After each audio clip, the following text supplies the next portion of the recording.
ओम जय श्री हरि। जय श्री हरि। मित्रों, शुभचिंतकों, माननीयों एवं आदरणीयों सभी को आत्मिक दृष्टि से सादर प्रणाम। देखिए, इस वक्त जो भाव है वो ये है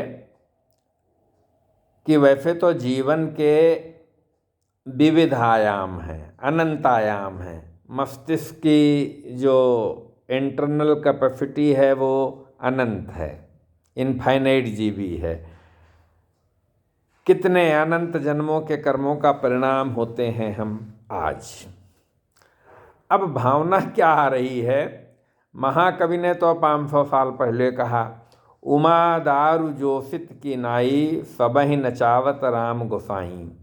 नट मरकट यु सबहि नचावत, राम खगेश वेद अस गावत।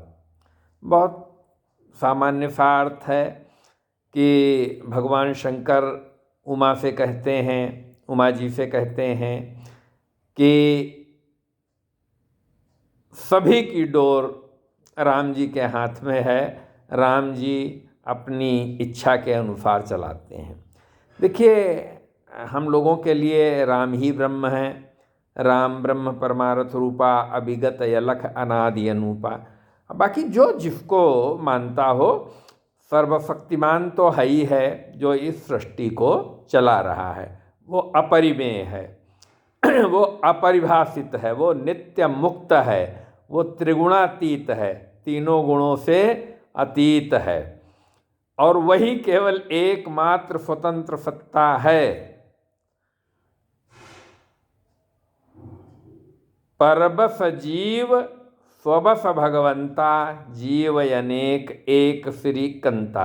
जीव तो अनंत हैं, लेकिन और सब पराधीन हैं। कोई भी ऐसा नहीं है जो पराधीन न हो, और स्वतंत्र केवल एक नारायण ही हैं, नारायण ही हैं। अब देखिए, तर्क पे हम जाएं तो इसको हम आदिकाल से कहेंगे चली आ रही है। क्यों? क्योंकि महाकवि ने ये भी कहा है कि जो रस है वेदों का, पुराणों का, उपनिषदों का, वो शास्त्रों का, वो इसमें रामचरितमानस में है। अब एक ये भी प्रसंग आता है कि रचि महेश निज मानस राखा। भगवान शंकर ने अपने मन में उसको रच के रखा था। अनादिकाल से ये सृष्टि चली आ रही है। न जाने कितनी बार सतयुग, त्रेता युग, द्वापर युग, कलयुग, एक चक्र है, चलता रहता है। पृथ्वी अपनी अक्ष पे घूमती रहती है और पात्र बदलते रहते हैं। अगर साधारण तौर पे समझाने के लिए हम कहें तो जैसे वृक्ष है, वृक्ष की आयु अगर आप मान लें, किसी की 100 साल होती होगी, किसी की 50 साल, किसी की 10 साल। अगर आप एक बड़े वृक्ष को मान लें, मैं एग्जैक्ट नहीं कह सकता हूँ, एक उदाहरण के तौर पे मान लें कि एक बड़े पेड़ की उम्र 100 वर्ष है। तना तो उसका बहुत मजबूत होता है, खूब मोटाई लिए होता है, शाखाएँ निकलती हैं, पत्ते हर वर्ष झड़ते हैं, हर वर्ष उनका नया सृजन होता है। इसी प्रकार से आप जीवन को मान सकते हैं कि हमारे अनंत जीवन की यात्रा में यह एक पड़ाव है, ये मानव तन मिला है, ये बहुत सुंदर बात है। बड़े भाग मानुष तन पावा, सुर दुर्लभ सद ग्रंथन गावा। साधन धाम मोक्ष कर द्वारा, पाए न जेहि परलोक समारा। हमको शुभ कर्म ही करने चाहिए, शुभता से ही कहना चाहिए। अब मैं क्या कहना चाह रहा हूँ, अगर आप में से कोई ये सोचे कि ये बहुत पुरानी बातें हैं, तो अभी बिल्कुल लेटेस्ट का ले लीजिए। राजेश खन्ना ने आनंद में कहा है, बाबू मोशाय हम सब कठपुतली हैं, डोर ऊपर वाले के हाथ में है, जब तक रहना है तब तक रहना है। अब वो तो बात आनंद की हो गई। क्या नाम है, 60s की पिक्चर होगी। अब आप देख लीजिए, जब उनका देहावसान हुआ तो उस वक्त की माननीय मंत्री सुषमा जी थीं, उन्होंने कहा हम सब नाट्य मंच पर कलाकार की तरह हैं। ये हम निश्चित मानते हैं। हम अपने ही अगर हम ले लें तो क्या है, जीवन कितना रहेगा, जितनी भी आयु हो, शरीर शिथिल होता जाएगा जो जो उम्र बढ़ती जाएगी। कहने को तो हम कुछ कहें या कोई कुछ कहे, लेकिन मृत्यु तो निश्चित है। आज हो, कल हो, 10 साल बाद हो, 20 साल बाद हो, निश्चित है। अब ये कितना टैली कर रहा है? अब आप कह सकते हैं कि हमारा 50 साल से ज़्यादा का अनुभव हो गया इसलिए मैं ऐसा कह रहा हूँ। पात्र हैं हम, बदलते रहते हैं सब।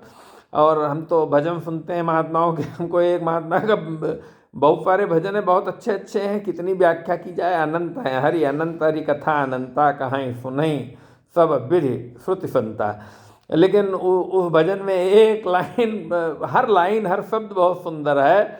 वो सब कहते हैं, सब कुछ अदल बदल देने में कोई नहीं उसका सानी, सूर्य सुनहला चंद्रमा शीतल, सब कुछ उसकी ही माया है, सबके अंदर स्वयं बस गया, सृजनहार सृष्टि का है। तो ये ईश्वर का हम जब स्मरण करते हैं तब आनंद में होते हैं। और संसार में तो धक्के खाने ही होते हैं।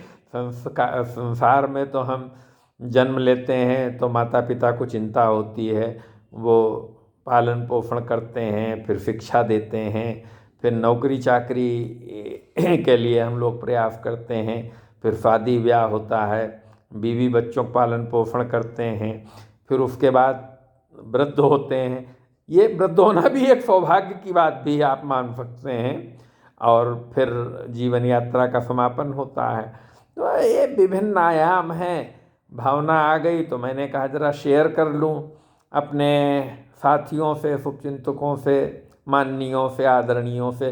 पुनः सभी को आत्मिक दृष्टि से सादर प्रणाम करते हुए मेरा एक विनम्र अनुरोध रहेगा कि हरि स्मरण सप्रेम करना चाहिए।